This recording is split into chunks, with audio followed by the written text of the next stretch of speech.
Esta semana, Ricardo Araújo Pereira declara-se holandês, mas não é por causa da Holanda. Pedro Mexia confessa-se velado para falar do véu islâmico. E João Miguel Tavares sente-se destruidor. Está reunido o Governo Sombra.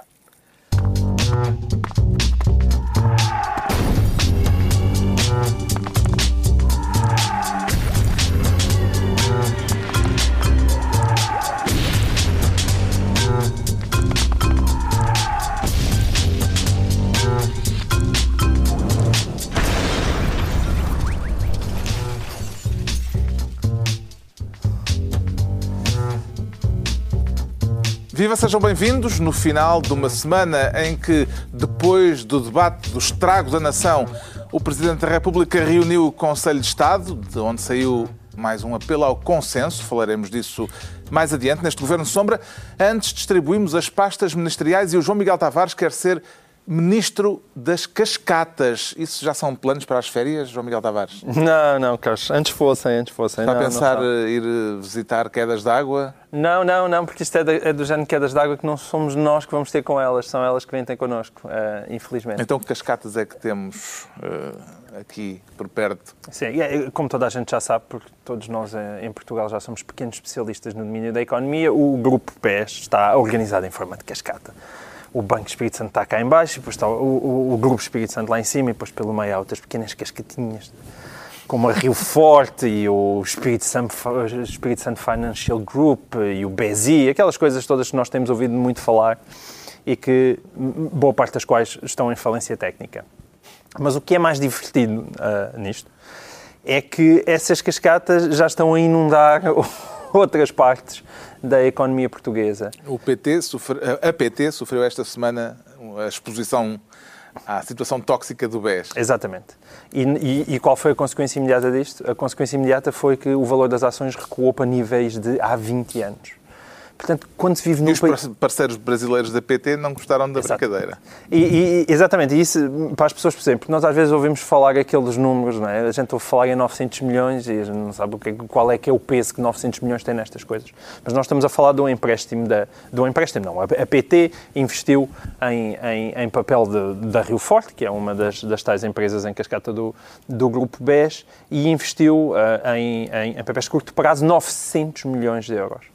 Ora, 900 milhões de euros é quase metade. Num grupo onde 5 mil milhões desaparecem, 900 milhões não é muito. Sim, mas para a PT... Exato. O problema dos 5 mil milhões e dos 3 mil milhões é que nós às vezes falamos nisto e perdemos completamente as proporções do que é que isso significa. Mas para as pessoas perceberem, neste negócio de fusão com a Oi, a PT foi avaliada em 1,9 mil milhões. Portanto, estamos a falar de um empréstimo que é praticamente metade do valor que a PT tem naquele negócio. E, portanto, já neste momento está efetivamente a perder valor e as pessoas já dizem, lamento imenso, aqueles 37% com que a PT iria ficar da percentagem da futura empresa que resultaria da fusão da Oi, já não vai ser essa a percentagem. Há 2 administradores que se demitem e, de facto, nós olhamos à volta, sentimos que todos que somos muito pequeninos, não é? Diante destas negociadas inacreditáveis, o que é que esta dimensão está a ter um impacto terrível realmente na economia portuguesa. E é bom que o Banco de Portugal realmente chegue à frente e ponha um final nisto. Isto é tóxico e, sobretudo, ninguém consegue olhar para este negócio e não ver isto que foi um favor de Henrique Granadeiro. Portanto, nós estamos a falar de um dos mais altos responsáveis da PT, ao Ricardo Salgado. Quer dizer, não há outra maneira de olhar para isto. Porque parte do Conselho de Administração da PT nem sequer soube de um empréstimo desta dimensão. E, portanto, o que se passa nesta Liga dos Pequeninos é que os mercados, que são aquelas coisas horríveis que nós gostamos muito de falar, os mercados, apesar de tudo, têm uma lógica interna que é, gostam muito de dinheiro. E quando lhes começa realmente a chegar que está a vir aí a cascata, mas realmente está tudo a cair em cascata, o pessoal põe-se ao fresco. Parece que a reação dos brasileiros é uma reação que faz... ponderada, não é? Não, e que também faz sentido para nós, que é nós ouvimos aquelas explicações dos próprios, tentando fazer uma narrativa do que aconteceu, e a nossa reação também é mais ou menos essa. Oi? Como? Não, é uma coisa que eu não percebi. Não estou a compreender. Os brasileiros claramente fizeram isso. Mas isto que o João Miguel disse é importante porque, embora os mercados o mercado e os mercados tenham a sua dimensão perversa que todos nós conhecemos, também tem essa reação positiva, que é o facto das pessoas não querem estar associado a cascatas quando a coisa se torna tóxica, batem em retirada. E isso, esse lado é o lado, digamos, virtuoso, mesmo que seja um virtuoso de debandada, mas é um lado virtuoso do mercado. Parece que há o risco de vir tudo por aí abaixo em cascata, Ricardo Araújo Pereira. Tu és bom para comentar este tema, não é? Eu comento tudo. Eu, relativamente a este tema, concordo com o que disse Miguel Sousa Tavares. Estas cascatas, vamos lá ver. Eu estou à espera... É preciso contextualizar para quem estiver por fora. Miguel Sousa Tavares não se pronunciou sobre este assunto. Sim. Não se pronuncia. Exato. E Ricardo Araújo Pereira cita sempre Miguel Sousa Tavares em todos os programas. Sim, em todos os programas faço um esforço para mandar um beijinho, seja de que maneira for. Ele tem correspondido? Sempre. Vocês têm correio privado? Exatamente. Depois, fora daqui? Não temos. Mas esta semana até tinhas melhor desculpa para parabenizar, não é? Não temos qualquer espécie de contacto. Tinha? Sim, pois, exato, está bem. Então, sim, claro, está bem, mas isso não tinha interesse nenhum para mim. Quer dizer, isso não... Em que medida é que eu poderia amesquinhá-lo? Não, vamos lá ver. Prefere a imagem da cascata ou do dominó? Exato. Para falar disto. O dominó, talvez... No fundo, com o dominó estamos mais no âmbito da jogatana. Sim, a jogatana, a especulação... Isso, atenção, a gente acha graça ao Jerónimo e o Primeiro-Ministro achou uma graça doida quando o PC disse, bom, se calhar o melhor é nacionalizar aqui o BES, e o Primeiro-Ministro, uma vez. Não, e realmente tem graça, porque... a gente só nacionaliza a conta. Quando vier a conta, se pagamos todos. Mas enquanto houver este regabofe de lucros e tal... Mas parece que há a hipótese de serem os venezuelanos a nacionalizar o BES. Pois, exato. Pode ser. O que é bom é que temos sempre parceiros negociais sempre impolutos. Exatamente. China, Venezuela, Líbia, Angola, só bons. Há quem diga que isto do BES pode ser uma espécie de BPN vezes 3. Com o triplo do tamanho. E eu já achei a conta... Olha que eu não vi isso em lado nenhum. Eu já vi, estás aí, acho que era José Manuel Pureza, se não me engano. Foi? Bom. Eu achei... Uma fonte credível. Sei lá, ele deve ter feito contas. Vamos lá ver. Eu já achei a conta do BPN um bocadinho elevada. Achei, para aquilo que se comeu, achei que foi... Era como aquele restaurante foi demasiado caro. Cobrou os leitões. Cobrou os leitões que eles não tinham comido, sim.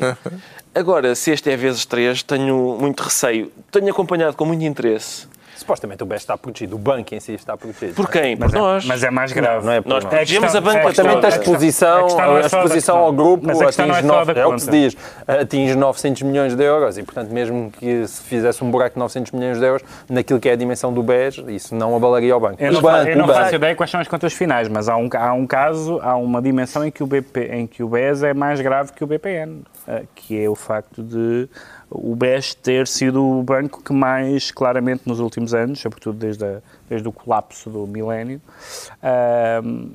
se assumiu como o banco do regime, não é? E o banco que faz e desfaz, e aquelas famosas reuniões dos banqueiros, a famosa entrevista de Ricardo Salgado nas vésperas da queda de Sócrates, etc. A intervenção num Conselho de Ministros. Exatamente. Portanto, aí a questão da conta, claro, como sempre, é muito importante, mas a questão do poder de facto que tinha este banqueiro em particular, ou o grupo em geral, na política portuguesa e não apenas na banca e nos negócios, é muito relevante. E, portanto, nesse sentido, até pode ser mais grave que o BPN. Exato. Vamos ver. Okay. E mais, há aqui uma questão que é, eles estão com alguma dificuldade para arranjar um administrador, lá como é que se chama? Um presidente do Conselho de Administração, porque aparentemente todos os possíveis têm cadastro, o que é.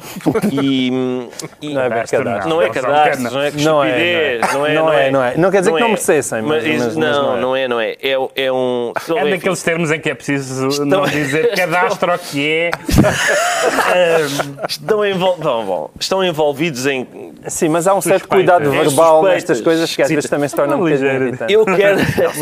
Ligeira diferença. Eu quero dizer desde já que não estou disponível para presidir ao Conselho de Administração do BES, porque eu sei, isto ainda te vai bater à porta. Ainda vai bater à porta um gajo. E depois descobriam o que é que está aí debaixo do tapete. Eu não tenho, por acaso, não varri quase nada, está tudo bem varrido. Há alguma coisa que o Estado deva fazer nesta situação ou deve simplesmente deixar a economia funcionar? Pedro Mexia? O Estado, quer dizer, o Estado diz o Governo, não é? Continuar a deixar a economia... Isto chegou aqui... regulador, o regulador está a tentar regular. Já falámos disso aqui a semana passada e eu já me congratulei com o facto de, ao contrário dos casos BPP, BPN e outros Bs, neste caso, aparentemente, o regulador regulou, portanto, a parte... Regulou a partir do momento em que já se sabia do lixo todo. Não, está bem, mas os outros foram numa fase muito mais tardia e muito mais inútil. Ou seja, apesar de tudo... São diferentes estágios de inutilidade. Vamos concordar nisso. Não, este é inútil, mas não tão inútil como o outro. Não, porque este tem guarda-costas, não é? Agora está um guarda-costas do tamanho de um armário atrás do guarda-costas. A intervenção do Banco, que é o BCE, a intervenção do Banco de Portugal, neste caso, foi incomparavelmente mais musculada e mais eficaz do que foi nos casos anteriores. A questão é saber se foi tarde demais ou não. Se tarde demais, todas estas intervenções parecem tardias. Tem razão. A única diferença é que realmente tens um guarda-costas agora do tamanho de um armário atrás de Carlos Costa, que é o BCE, ia dizer, meu senhor. Está entregue o Ministério das Cascatas ao João Miguel Tavares. Quanto ao Ricardo Araújo Pereira, quer ser, desta vez, Ministro das Efemérides. Tem alguma coisa para comemorar, Ricardo Araújo Pereira? Temos todos. Então. Temos todos. Faz agora um ano que irrevogável deixou de ser irrevogável. Há razões para comemorar essa alteração, esse enriquecimento da língua portuguesa? Sim, esse enriquecimento lexical, partindo de vocábulos já existentes. Portanto, é como o aeroporto de Beja. Já havia as bases e Paulo Portas limitou-se a fazer alguns acrescentos. E foi isso. O irrevogável... É verdade, o aeroporto de Beja também está ali um lindo... Bom, acabaram os voos para Beja. Acabaram os voos para... Sim. Paris Beja, acabou. O único voo comercial que o aeroporto tinha acabou, sendo que há 7 anos o responsável pelo projeto disse: lá para 2020 temos 1,8 milhões de passageiros aqui. Então ainda tem 6 anos. Sim. Demonstrando assim que o verso Paris-Beja, São Petersburgo-Mundo estava errado. Estava. E o que é que sucede então? Sempre a aproveitar para a sua dose de... Eu queria falar então sobre isto, sobre o irrevogável. O irrevogável, que faz agora anos. Faz agora anos irrevogável. Parece que é uma daquelas mortes. Tu só querias, na verdade, trazer para aqui um bolinho e separar a vela, não é? Mas queria também falar sobre outras coisas, sobre, por exemplo, a reestruturação da dívida, que era parva há um ano, e agora até o FMI diz que se calhar é preciso... Mostra-me os papéis. Mostra-me os papéis. Exato. Onde é que isso está escrito? Onde é que isso? Os papéis... É que eu li com atenção. Um tem 111 páginas, o outro tem quase 70. Eu não li lá isso. Eu não li lá isso. Não viste isso? Foi no debate do Estado da Nação. Sim, Catarina Martins. Tu estás a fazer de Catarina Martins e eu estou a fazer de Pedro Passos Coelho. Andaram aos papéis. Andaram aos papéis, pois. Mas parece que sim, parece que houve mesmo... pelo menos eu li notícias, não me digas que as notícias não se confirmam. Não, é que não diz lá bem Portugal. Faz-se uma descrição de critérios nos quais Portugal encaixa. Exatamente. Então, não é. Portanto, é uma discussão semântica, mais. Sim, não é Portugal. São países... retangulares, exato, em que Portugal corresponde a todos os critérios que lá estão. Não é necessariamente Portugal. Então, mudou muita coisa no último ano? Desde que o irrevogável passou a ser outra coisa? Eu acho que houve um fenómeno de não inscrição. Mais uma vez houve um fenómeno de não inscrição porque neste momento Paulo Portas continua a aparecer em público sem vergonha nenhuma. E eu não estava à espera dessa. Sinceramente, não estava à espera dessa. Porque a questão principal, como nós na altura referimos, não era o irrevogável, era o que o resto do comunicado dizia, designadamente sobre o modelo, a estratégia económica. E o que é que mudou? Mudou que o CDS tem um Ministro da Economia, e o Ministro da Economia, esse que tem, com muito boa vontade, tem dito: melhor é baixar os impostos. Eu estou confiante que agora é que a gente vai baixar os impostos. Se calhar para a semana é que nós vamos baixar os impostos. E tem sido isto. E na semana seguinte aumentam. E agora fala-se também em, além disto... não mudou nada, pá. No espaço de um ano manteve-se tudo igual. É o que eu estou a dizer. O que é que teria sido diferente, Pedro Mexia, se Paulo Portas não se tivesse demitido e se o irrevogável mantivesse... Não, aquilo que uma parte do que aconteceu aconteceria de qualquer maneira. Ou seja, o que eu não esperava que acontecesse, apesar de tudo, apesar de nós conhecermos digamos, a sinuosidade do comportamento político de Paulo Portas muitas vezes. Aquilo que eu não estava à espera é que ele se demitisse e voltasse atrás. Mas que ele se demitisse, ou que ele pedisse a demissão, não foi surpreendente, e as tensões e o passar por cima e o saber de coisas pelos jornais ou por SMS depois das decisões estarem tomadas, etc., eram insustentáveis e, portanto, aquilo é claramente um casamento de conveniência de pessoas que, de facto, não se amam. Mas ofereceu a maior vitória política do mandato de Pedro Passos Coelho. Sim, o Passos Coelho depois acabou por saber gerar muito bem aquela crise, amarrando Paulo Portas ao destino do governo, e neste momento o Paulo Portas está a lidar com a sua segunda revogabilidade ou irrevogabilidade, que é quando é que ele salta fora. Ele, neste momento, ele vai ter que saltar fora num momento. O Sol, esta sexta-feira, dizia que ele vai a eleições e que depois das eleições salta fora. Logo se vê. Só que salta fora. Eles dizem que salta fora depois das eleições de 2015. Mas abandonar a vida política com mau resultado é uma coisa que ele certamente não quererá. Abandonar a vida política antes de ir a votos parece cobardia. Mas se ele está à espera de um bom resultado para abandonar a vida política, se calhar vai ter que esperar até aos 90 anos. Sim. Não, já tem acontecido. O clima continua tenso entre PSD e CDS. Eles estão amarrados mesmo, João Miguel Tavares, ou pode dar-se o caso de não conseguirem chegar a acordo para irem juntos às próximas eleições? Sabes que eu, apesar de eu ter feito com muito esforço e durante um período muito infeliz da minha vida várias cadeiras de matemática no Instituto Superior Técnico, quando andei por lá estudar Engenharia Química, essa foi uma matemática que eu nunca consegui atingir. As contas que as pessoas fazem de saber quanto é que os partidos valem mais se estiverem juntos ou se estiverem coligados, sempre foi uma coisa que a mim me ultrapassou. Não tem a ver com o método de onde? Sim, podes dizer que de repente quando se o CDS-PQP fica muito valem reduzido, mais do que os votos dispersos. Certo, mas quando tu dizes que o CDS... É basicamente mas quando isto. tu dizes que o CDS-PP é verdade, mas eu não fiz matemáticas não fizeste técnico. Tantas matemáticas no técnico. A questão não é essa. A questão é que tu, de facto, não tens noção. Quando se fala em matemáticas no plural... Não é fácil tu saberes. E, aliás, não é fácil. Eu diria que é impossível tu saberes. Se quando PSD e CDS-PP... O Ricardo ia fazer aqui uma parte... Desculpa, não é que eu sou tão ignorante que eu sempre pensei que este matemática... programa também serve para esclarecer as pessoas do próprio painel. Eu sempre pensei que matemática era do singular, que havia uma matemática, é aquilo dos números e tal. Várias matemáticas. Não, tu disseste, eu fiz matemáticas porque havia 5 cadeiras de matemática. Para que é tanta coisa, não é? Nada, eram 4 análises e mais uma álgebra. Mas queres mesmo saber? Não. Já estou aborrecido.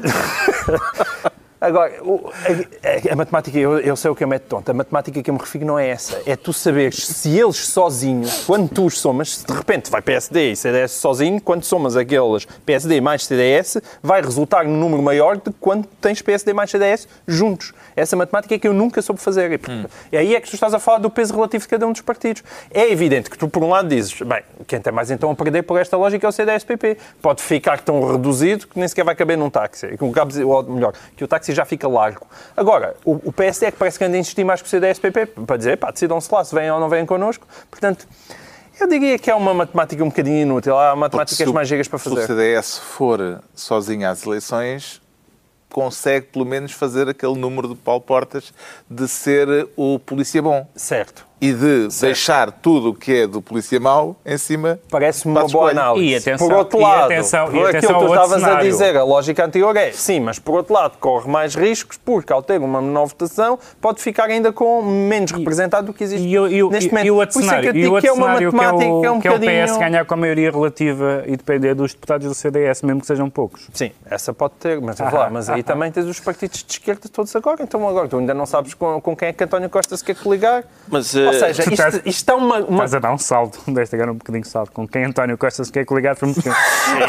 Não, mas eu já dou António Costa como a ti. Foi um pequeno salto do tempo. Não foi nenhum salto, não foi nenhum salto. Este programa de outubro de 2014, mas espera lá, porque é que isto foi um salto? Pedro Mexia acabou de dizer...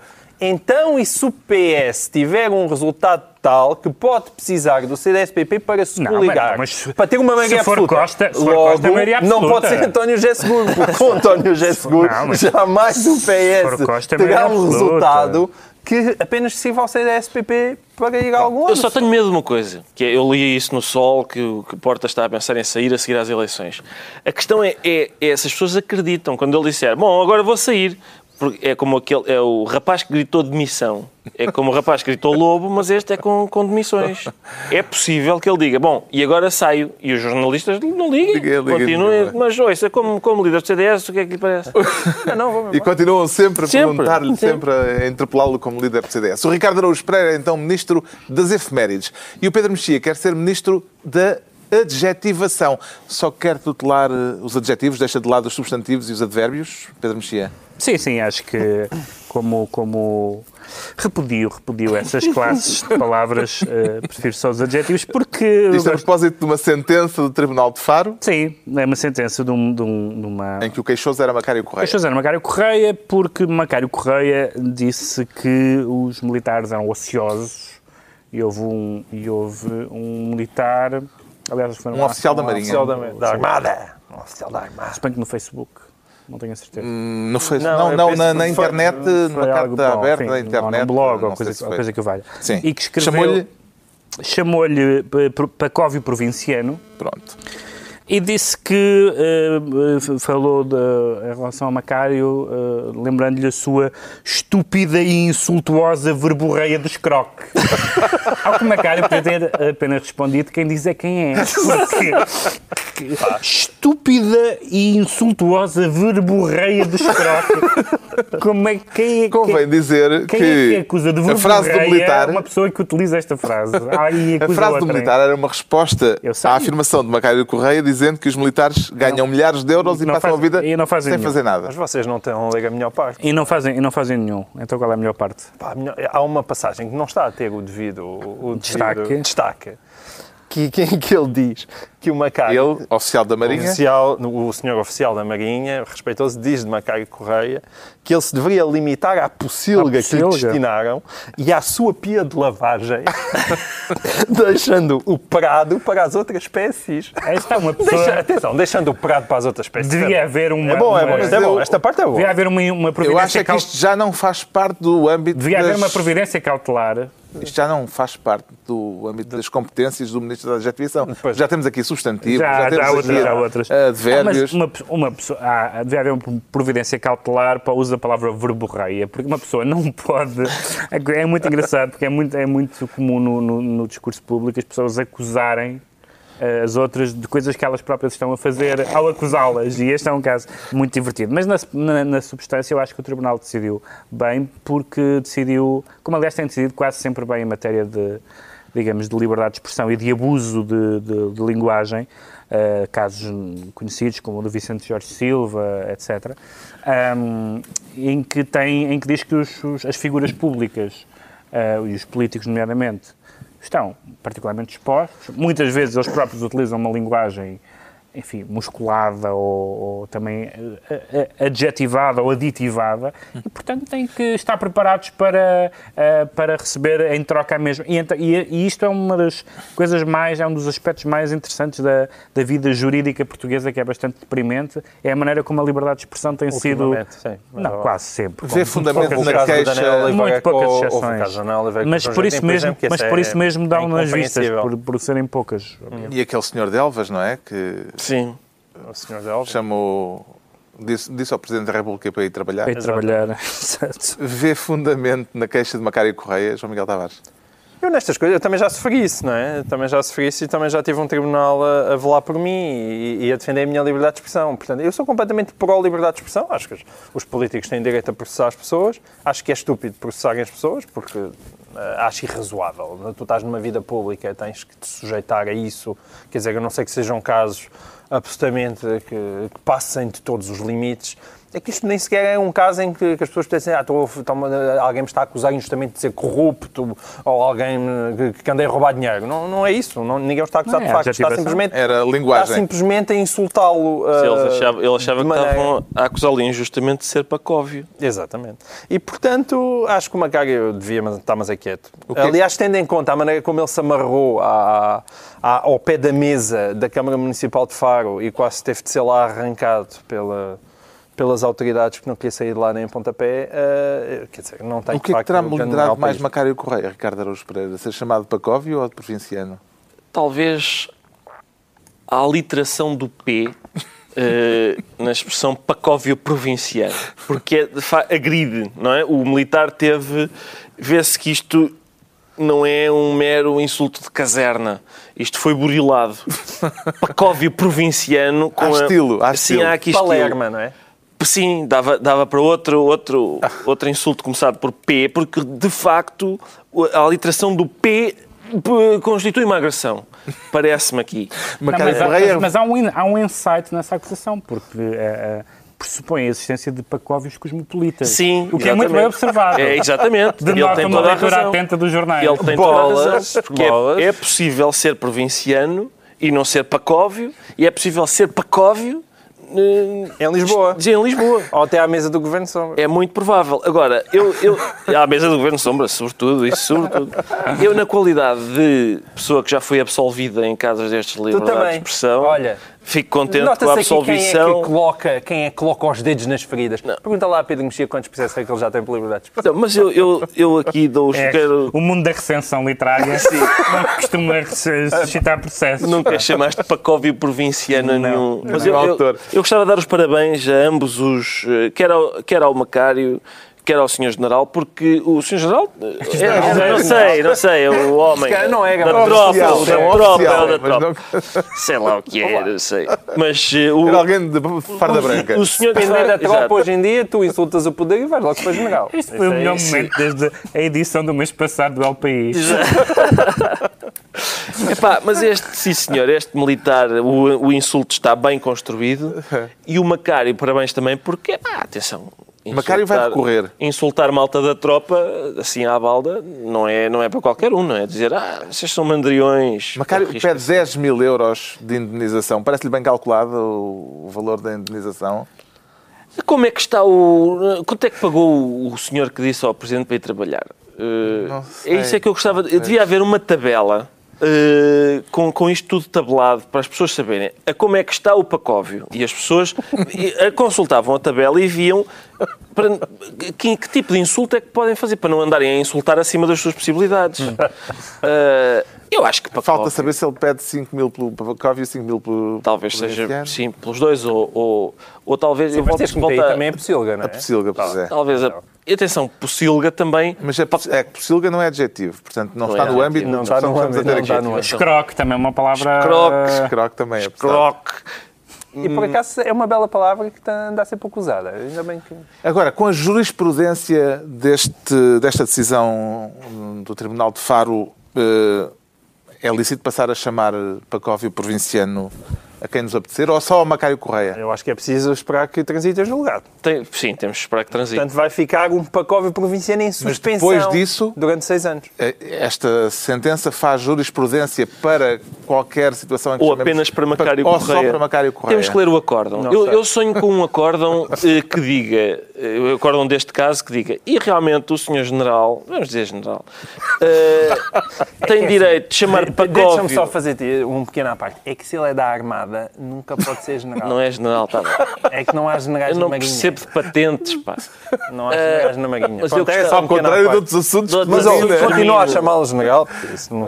E vamos supor que o acórdão... Aquele general do barco. O senhor general fica então habilitado a chamar pacóvio a este pacóvio. Eu gostava que isso começasse a fazer, porque uma vez que já se pode, porque não o Tribunal dar o exemplo. Pois é bem. Pronto, o Pedro Mexia é, portanto, Ministro da Adjetivação, deixando ainda vagas as pastas da substantivação e da adverbialização. Parece que há mais uma parte. Isto é muito difícil.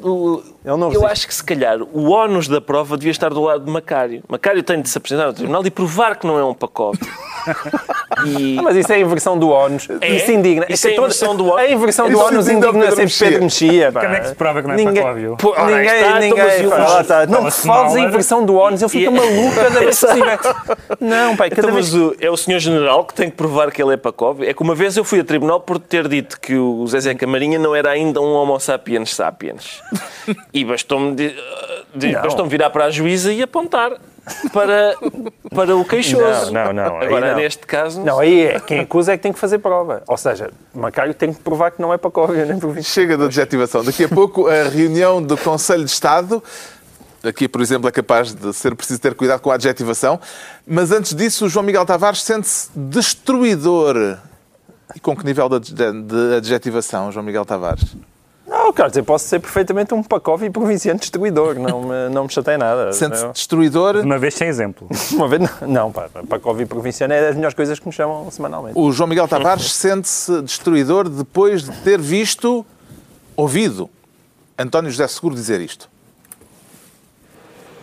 O seu governo tomou posse há 3 anos. E nestes 3 anos, o senhor destruiu 3 gerações de portugueses. A geração dos avós, a geração dos pais, a geração dos filhos. E o Espírito Santo. António José Seguro, durante o debate do Estado da Nação, porquê que isto o fez sentir-se destruidor, João Miguel Tavares? É por todas as pessoas que eu tenho na minha família. É empatia com Passos Coelho? Não, é que é precisamente a minha bisavó a que está pior. E, portanto, eu não percebo porque é que os bisavós, que são cada vez mais numerosos, ficaram de fora deste ímpeto destruidor do governo. E eu posso mesmo garantir que todos, a minha avó é que está mais próxima, a minha bisavó é que está mais próxima da destruição. E, portanto... É tão evidente que já não tens bisavó. Que isto é tudo para efeitos do humorismo. Não é nada, então. Usar a humorismo família és tu é que para estás sempre a dizer que humorísticos. acontecem coisas à tua avó quando ela já está bom. Exatamente, isso é verdade. Mas eu já me sinto mal. A verdade é esta. Eu já me sinto mal por vir sempre para aqui bater em António José Seguro. Mas aquilo é mesmo mais forte do que eu. Eu, cada vez que o vejo, eu não resisto. E não é só por causa desta coisa completamente descabelada da destruição apocalíptica de todas as gerações de portugueses, até só se sobrarem os bisavós e os bisnetos. Mas é porque, mais uma vez, António José Seguro, depois desta intervenção infelicíssima, veio apresentar as suas propostas concretas. Porque ele diz, isto aqui não é só dizer mal, o PS apresenta propostas concretas. Mas agora foram só 5. Foram só 5. Foi um resumo das suas... tinham sido 80. Das suas 939. Mas são 5 verdade. excelentes. Eram 80. E elas foram respigadas de lá com muito cuidado. Porque foi, mais uma vez, as 5 propostas. Aumentar o salário mínimo, acabar com a SES, pagar as dívidas todas do Estado, reduzir o IVA da restauração e, de caminho também, promover o investimento público. Pá, eu em sede própria, já chamei isto a meia branca com raquetes da política contemporânea, porque já ninguém... Meia branca com raquete. Sim, isto é a meia branca com raquetes. Este discurso expansionista é a meia branca com raquetes da política contemporânea. Ninguém já aguenta ouvir isto. Ou um político inglês, o Boris Johnson, que aliás agora é mayor de Londres, que numa das suas campanhas eleitorais prometeu a todos os seus eleitores que teriam mulheres com seios grandes. Está a ser nele. Pronto, E é uma pessoa que pode vir a ser primeiro-ministro da Inglaterra. Devia ser... Até que, enfim, propostas concretas. Ele dizia, proposta concreta número 6, e todas as portuguesas vão ter mamas grandes. É igual, tem o mesmo valor. Isso é possível se o Serviço Nacional de Saúde investir. Exato, olha, os fundos do CREN agora forem todos dirigidos para as mamas, mas se calhar eram mais úteis. Em matéria de Exatamente. frases assertivas, o Primeiro-Ministro também teve uma palavra a dizer Muito no boa. debate do Estado da Nação, evidentemente. Excelente. A sociedade que queremos construir em Portugal é uma sociedade de pleno emprego, de participação económica e cívica e de multiplicação de oportunidades para todos. A proposta de Passos Coelho, pleno emprego. Pleno emprego. Qual das frases é que lhe parece mais exagerada, Ricardo Araújo Pereira?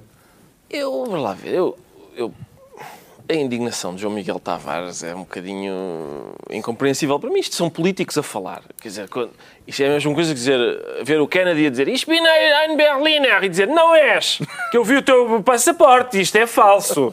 É claro que o Seguro diz, destruiu gerações, deu cabo da vida das pessoas, todas, dos filhos, dos netos, do coisa. Mas todas?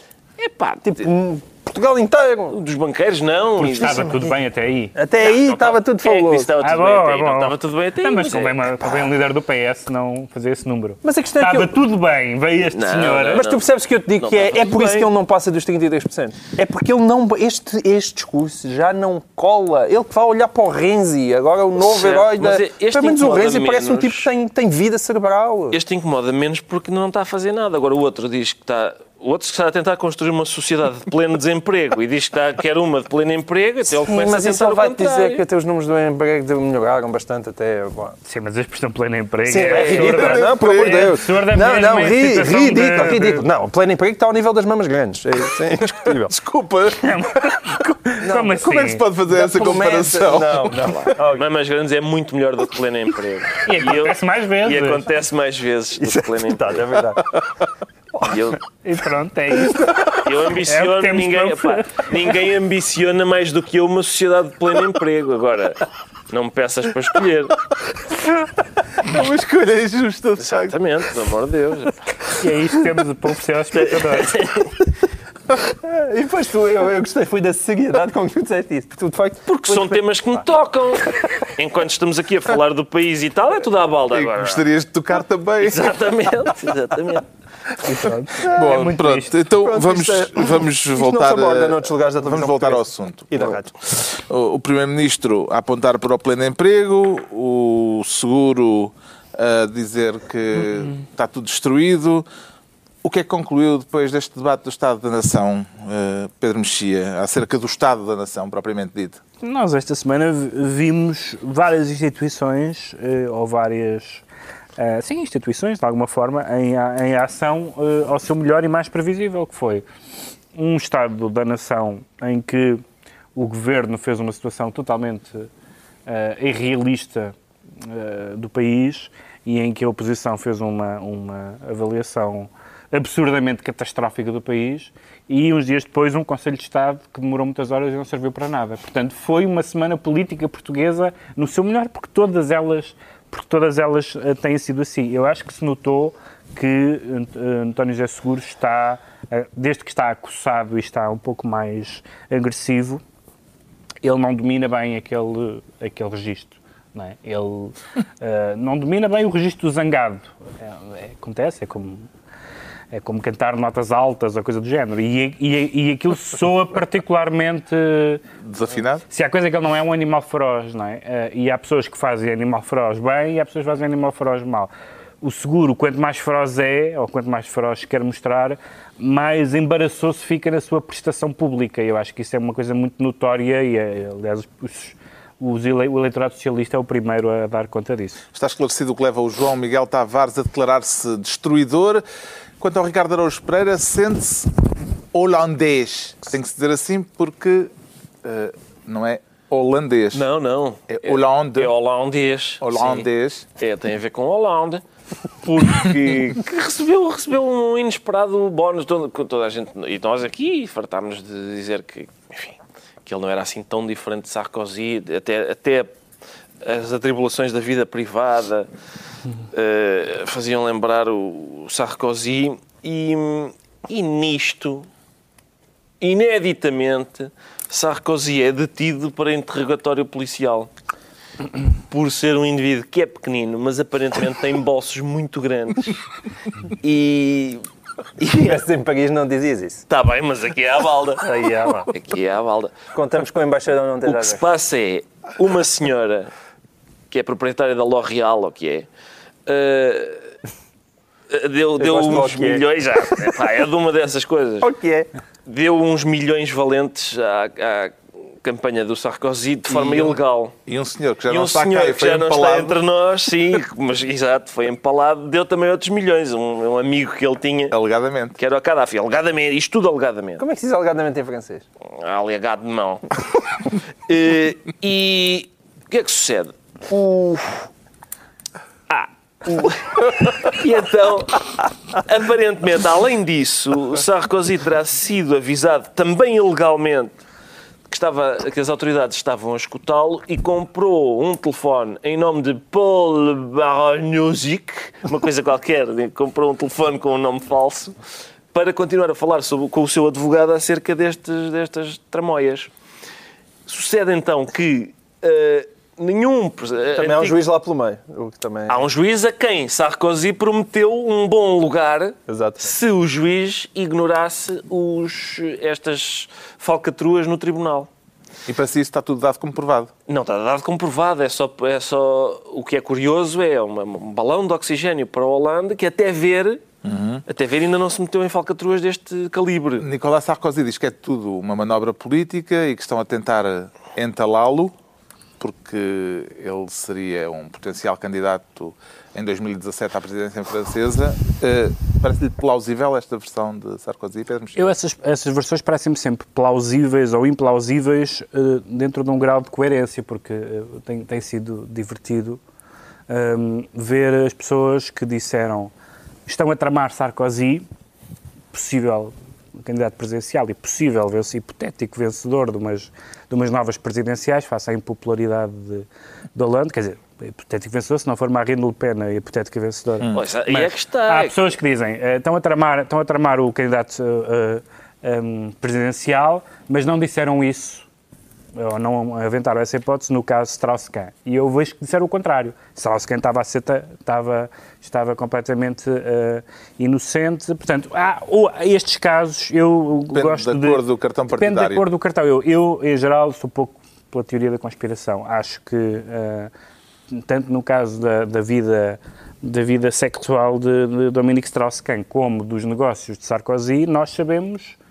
que há suspeitas e que há casos nebulosos no passado. São ambas meio obscenas. E que não começou, e que de resto não começou, no caso francês não começou agora, porque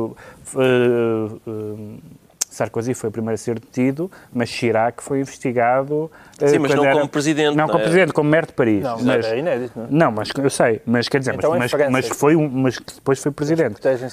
E há aqui este lado, realmente, apesar de tudo, há em todos os países, ou em quase todos os países, escândalos de financiamento partidário, mas dinheiros que provêm dos cosméticos e dinheiros que provêm do Gaddafi são um bocadinho diferentes. Com isto tudo, será que Marine Le Pen já está a esfregar as mãos? Pois é, aí é que está, é porque o tiro do... então mas eu não completo o meu raciocínio. Estou não completo o meu raciocínio. Sotói, diga lá, então. Reparem neste raciocínio. É um raciocínio. Portanto, o Sarkozy diz não, isto é uma tramóia dos socialistas que têm a mão na justiça. Como se os socialistas, em princípio, não têm hipótese nenhuma de ganhar as presidenciais. Se houver uma tramóia aqui... É para os socialistas. É para a Marine Le Pen. É para os nacionais socialistas. Sim. Enfim, eu cresci a ler uns livros de banda desenhada em que diziam em todas as páginas que estes gauleses são loucos. Vocês devem ter lido. Portanto, podemos sempre dar esse tipo de desconto. Agora, andar a levantar o espectro da Marine Le Pen fascista para, de certa maneira, desculpar isto, não me parece que faça sentido nenhum. Portanto, isto tem que ser investigado. Com certeza. A reação... Não, mas uma coisa e outra não... Uma coisa e outra não é isso. É análise, não é... É que agregada, qualquer pessoa importante que é investigada vem sempre a seguir as teorias da conspiração. Tem que se analisar... O Strauss-Kahn também não estavam a querer tramar, o Hollande estão a querer tramá-lo, o Sarkozy estão a querer tramá-lo, o José Sócrates estão a querer tramá-lo. Quer dizer, não há ninguém que não quer... E até pode ser verdade. Pode estar a ser tramado por boas razões. Não, a questão não é de ser tramado. A questão é se há alguém que esteja contente por isto estar a acontecer. É uma questão de análise simples. Certo, mas ainda que isto beneficie Marine Le Pen, não há nada a fazer. Essa não é questão. Essa nunca é a questão. Tu não queres que pague a investigação judicial, é isso? Não quero. Ela continua. Já sabemos porque é que o Ricardo Araújo Pereira se declara holandês. Quanto ao Pedro Mexia, ainda a propósito de França, diz-se velado. Não é para falar do seu velório. Velado, mas ainda não. Sim, não sei, não faço ideia. Se calhar quando isto for para o ar já foi, mas... mas o... Quero falar de decisão do Tribunal Europeu dos Direitos do Homem sobre o véu islâmico. Sobre o véu, porque é uma das... pouco tempo para burcas e niqabs. Muito telegraficamente, porque existe... É um bom tema. Há vários temas, eu faço a impressão, as pessoas que não só têm uma opinião absolutamente... convicta e formada sobre todos os assuntos, como tem uma opinião clara sobre assuntos de uma complexidade. E este assunto, que é o assunto de pode ou não alguém usar roupas que também são a fronteira entre o que são roupas e o que são símbolos religiosos, no caso a vertente é bastante problemática, num país ocidental, mas que está por rosto, o que é que isso significa em termos de reconhecimento ou de não reconhecimento, o que é que isso significa em termos de respeitar a sua identidade cultural, em que maneira é que se pode supor que isso é voluntário, como esta senhora que interpôs o recurso dizia, que usava o véu por por vontade própria. Em França, em 2011, passou uma lei, Sim. ainda no tempo de Sarkozy, proibindo o uso do véu islâmico, do niqab ou da burca. E houve uma queixosa Sim. que disse que queria usá-lo e recorreu para o Tribunal Europeu dos Direitos do Homem, que agora deu razão à Mas legislação convém francesa. esclarecer que o niqab e a burca, estamos a Não, falar estamos daquelas vestimentas são que só três. deixam os olhos à Sim, vista, há uma- não e que são identificam há uma- Pronto, há uma- indivíduos. há Estamos uma- a falar de utilizar Quando nós simplesmente... chamamos o véu, estamos a falar de três coisas muito diferentes, das quais o véu é a mais leve. Mas todos estes valores, nenhum destes valores é absurdo. Não é absurdo dizer não pode andar com a cara tapada porque a pessoa tem que ser reconhecida no espaço público, reconhecida no sentido de mostrar a cara, não é? Como também é respeitável a ideia de que as pessoas podem vestir aquilo que a sua comunidade e que a sua religião têm como hábito, como é legítimo que a pessoa o faça voluntariamente e não seja necessariamente suspeita de estar a ser oprimida, como é verdade que os valores republicanos, como se diz em França, devem ser assumidos por pessoas de toda, ou que nós chamaríamos democráticos, devem ser assimilados por todas as comunidades. Nenhum destes valores é falso e, portanto, as pessoas que abordam este assunto e que acham que há uma posição absolutamente clara espantam muito, porque eu tenho muitas dúvidas sobre este assunto. Gosta de burcas e niqabs? Não, Ricardo Araújo Pereira. Carlos, não aprecio. Pronto. E eu não Então aprecio... Até porque não dá vou para vestir... apreciar mamas grandes. Pois, aí é que está a questão. Eu não aprecio... Eu não Eu aprecio... tentei introduzir um tema Não, contemporâneo. e bem, fizeste bem, porque... Vamos então refletir. Eu não aprecio Mas não temos muito tempo para refletir. quando o machismo, que é como é evidente, trata-se aqui de uma imposição que é machista, esta de tapar as mulheres. E isso que eu não compreendo é um machismo que não deixa ver as gajas. Isso eu não consigo compreender. Eu não percebo porque é que tu não vais para o Isso está no tribunal, está no acórdão? Eu prefiro, eu já fui a países islâmicos e passa por mim uma senhora de burca e eu não consigo. Ei, que sobrancelhas tão boas! Não faz nada por mim. E portanto, a impor um estilo e uma indumentária que seja como na nossa sociedade, em que o ideal de mulher é assim, toda descascada no verão. Pronto. Vamos Eu conter o entusiasmo do Ricardo Estas Araújo questões Pereira. culturais... Está esclarecido porque é que o Pedro pá. Mexia se sente velado. Uma frase agora a cada um sobre o Conselho de Estado, porque já não temos tempo e aquilo foi tão interessante. Ora, até que enfim um apelo ao consenso. Exato. Até que enfim. Portanto, foi uma exortação para as Foram pessoas 6 continuarem horas. a conversar umas com as outras, mas o resultado daquilo foi exortaram à conversa e que os fundos comunitários sejam bem aplicados.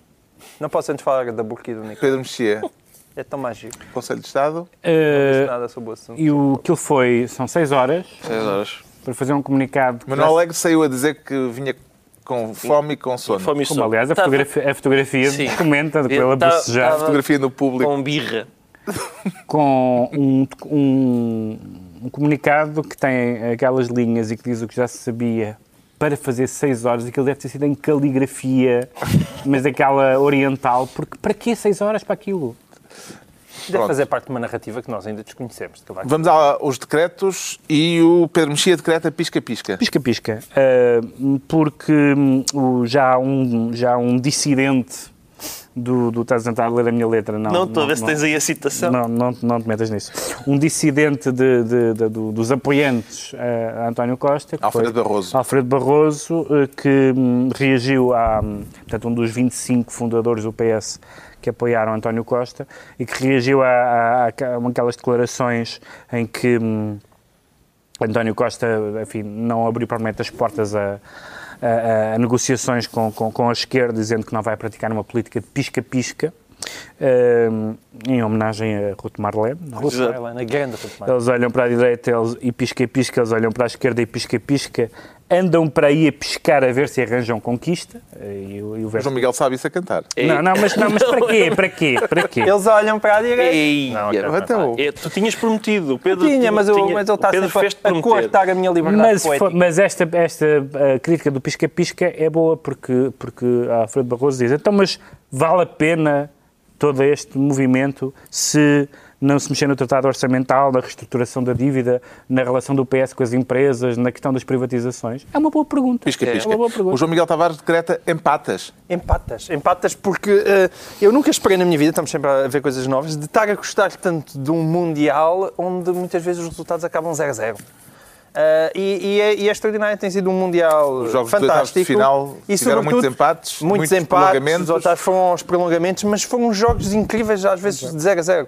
E sobretudo, também me consolou, porque percebemos facilmente, como qualquer português, que a Seleção Nacional não é daquele campeonato. Finalmente, o Ricardo Araújo Pereira decreta cartazes primários. E cartazes primários, exato. Eu tinha assinalado aqui que tinha muita esperança de que as eleições primárias no PS fossem um espaço de primarismo.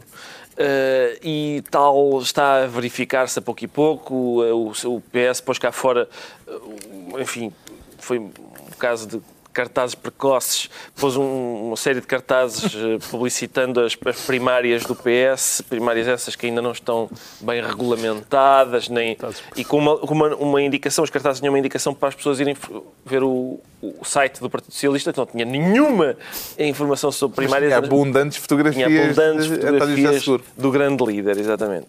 E, portanto, houve primarismo. E precipitação. Cartazes primários. Está concluída mais uma reunião semanal. 2 a 8 dias, como de costume. Novo Governo de Sombra, Pedro Mexia, João Miguel Tavares e Ricardo Araújo Pereira, de burca ou de niqab.